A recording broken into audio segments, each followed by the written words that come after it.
नमः शिवाय। दोस्तों, कन्या राशि वाले जातकों का इस चैनल पे स्वागत है। इस वीडियो में हम आपको बताने जा रहे हैं ग्रहों के राजा सूर्य का राशि परिवर्तन होने वाला है, तो इसका कन्या राशि वाले जातकों के जीवन में किस प्रकार का प्रभाव देखने के लिए मिलने वाला है। तो देखिए, 16 अगस्त 2024 की शाम 7:32 पर भचक्र मंडल की चतुर्थ राशि कर्क राशि से सूर्य निकलकर अपनी स्वयं की राशि सिंह राशि में यह प्रवेश करने वाले हैं और 15 सितंबर 2024 तक ये स्वयं की राशि में मौजूद रहने वाले हैं। इस एक महीने की समयावधि में स्वयं की राशि में सूर्य प्रभावी रहेंगे। ये बहुत ही शक्तिशाली रहने वाले हैं और शनि के साथ आमने सामने का संबंध बनेगा तो सम सप्तक योग भी बनाने वाले हैं। तो इसका सभी राशियों के ऊपर अलग अलग प्रभाव पड़ेगा। कन्या राशि वाले जातकों के जीवन में सूर्य कैसा बदलाव दे सकते हैं, यही जानकारी हम कन्या राशि वाले जातकों को देने वाले हैं। किन किन क्षेत्रों में कन्या राशि वाले जातकों को शुभता मिलेगी और कहां पर कन्या राशि वाले जातकों को सावधान रहना है। तो देखिए, सूर्य के बारे में यदि आपको जानकारी दिया जाए तो कन्या राशि वाले जातकों, इनको नवग्रहों में राजा का दर्जा प्राप्त है और सूर्य देव को एनर्जी का सोर्स यानी ऊर्जा का स्रोत इनको माना जाता है। सूर्य को आत्मा, पिता, सरकारी क्षेत्र और मान सम्मान का कारक माना जाता है।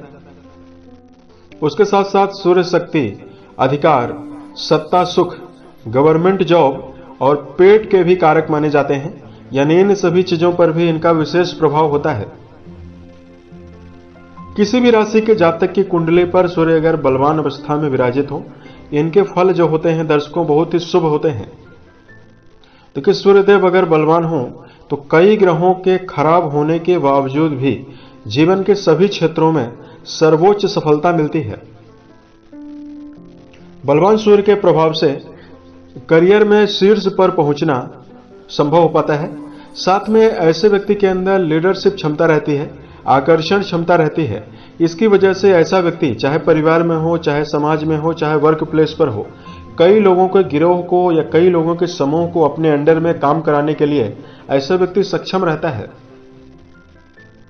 सूर्यदेव अगर बलवान होते हैं तो सरकारी क्षेत्रों में, राजनीतिक जीवन में और सामाजिक क्षेत्रों में कम प्रयासों में बड़ी सफलता मिलती है। यही सूर्य अगर जन्म कुंडली में कमजोर हो जाए, पीड़ित हो जाए, देखिए हड्डी जनित बीमारी देते हैं, पीलिया की समस्या तथा इस समयावधि में मान सम्मान को कमी जरूर देते हैं, आंखों का रोग प्रदान करते हैं तथा सूर्य पीड़ित होते हैं तो पिता के साथ लगातार संबंधों में मतभेदों का सामना भी करना पड़ता है। तो भैया हम आपको बताते हैं कि आपके जीवन में कैसा प्रभाव मिल सकता है। यह जानकारी जो है चंद्र राशि के ऊपर प्रभावी है, तो आप इसे इसी आधार पर देखें। तो कन्या राशि वाले जातकों, सूर्यदेव आपके द्वादश घर के स्वामी यानी व्यय भाव के स्वामी माने जाते हैं और जिनका गोचर दर्शकों आपके व्यय भाव यानी आपके द्वादश भाव में ही होने वाला है। तो कुंडली के द्वादश घर से हानि, मोक्ष, विदेश, हॉस्पिटलाइज खर्च, शैया सुख के बारे में, मोक्ष के बारे में विचार करते हैं। कुंडली के जो द्वादश भाव होता है उससे मुकदमेबाजी का भी विचार किया जाता है और हानि का विचार करते हैं, व्यय का विचार करते हैं।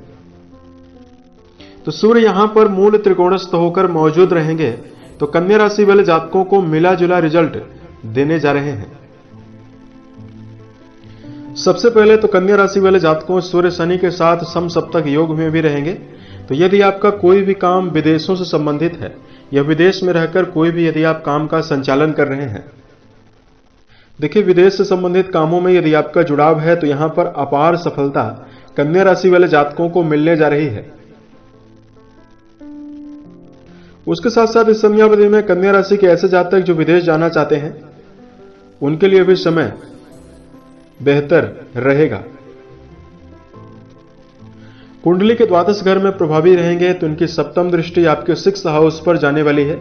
ऐसे में कन्या राशि के ऐसे जातक जो इस समयावधि में नौकरी पेशा हैं, नौकरी पेशा जातक जटिल काम को भी संभालने के लिए समर्थ रह सकते हैं।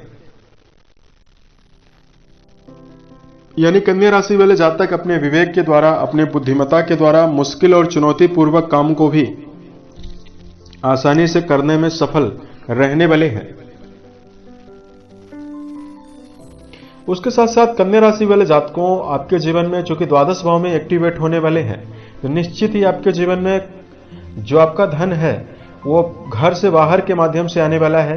यदि आप बाहर से कोई आमदनी कर रहे हैं, विदेश से यदि आपका जुड़ाव है, इससे आप अच्छा पैसा कमा सकते हैं, मल्टीनेशनल कंपनियों से धन कमा सकते हैं। लेकिन यहां पर कन्या राशि वाले जातक जहां पैसा तो पर्याप्त कमाने में समर्थ रहेंगे, लेकिन वहीं आपके जीवन में व्यय होने वाला है। व्यय भाव के स्वामी व्यय भाव में ही विराजित हैं। ऐसे में कन्या राशि वाले जातक अपने जीवन में आप लोग इस समयावधि में व्यय काफी ज्यादा करने वाले हैं। कन्या राशि वाले जातकों के जीवन में करियर के मामले में इस समयावधि में जातकों को नौकरी पेशा जो जातक हैं उनके जीवन में विशेष बदलाव होने वाला है। और कन्या राशि वाले जातकों शत्रु या विरोधी यदि आपके पीछे षड्यंत्र कर रहे हैं और शत्रुओं पर से आप लगातार नेगेटिव परेशानी का सामना आपको ज्यादा करना पड़ रहा है, शत्रु पक्ष आपके पीछे लगातार नेगेटिविटी निर्मित कर रहे हैं, तो इन सभी चीजों से कन्या राशि वाले जातकों को निजात भी मिलने वाली है। और यहां पर कन्या राशि वाले जातकों इस समयावधि में एक खास चीज आपके लिए यह बनने वाली है। देखिए, सूर्य शनि का आमने सामने का संबंध रहेगा। कुंडली का जो 12वां घर है वो आपका बेडरूम यानी शैया सुख माना जाता है। ऐसे में वैवाहिक जीवन को लेकर सूर्य विशेष उतार चढ़ाव कन्या राशि वाले जातकों को देने वाले हैं। तो ऐसे में कन्या राशि वाले जातकों को सूर्य का उपाय करना चाहिए।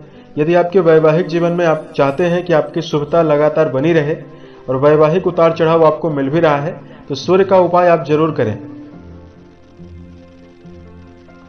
और कन्या राशि वाले जातकों को चूंकि सूर्य शनि आमने सामने हैं, द्वादश भाव के स्वामी द्वादश भाव में ही है, तो ऐसे में आपको हॉस्पिटल से जुड़े हुए खर्चों में भी इन्वॉल्व होना पड़ सकता है। ऐसे में कन्या राशि वाले जातकों को हेल्थ का ध्यान जरूर रखना चाहिए। सोने जागने की आदत का ध्यान रखिए। साथ में दिनचर्या यदि आप व्यवस्थित बनाकर चलते हैं तो समय आपके जीवन में शुभ रहने वाला है। और कन्या राशि वाले जातकों को धार्मिक उपायों की जानकारी दिया जाए तो कन्या राशि वाले जातकों इस समयावधि में मीठा जल सूर्य को यदि आप अर्पित करते हैं तो समय आपके जीवन में शुभता देने वाला है। मीठा जल कहने का मतलब यह है कि आप जल में या तो शहद मिला लीजिए या रोली मिला लीजिए, उसको आप मीठा बना लें। सुबह सूर्योदय के पहले आपको रोजाना सोकर उठ जाना है और सूर्य को यदि आप जलाभिषेक करते हैं, सूर्य के मंत्रों का यदि आप जप करते हैं, ओम घृण सूर्याय नमः, इस मंत्र का यदि आप जप करते हैं तो स्थिति आपके जीवन में शुभ बनने वाली है। साल 2024 के सभी महीने जीवन में बेहतर अवस्था निर्मित करें। इसी कामनाओं के साथ मैं अपने वाणी को विराम देता हूं। ओम नमः शिवाय।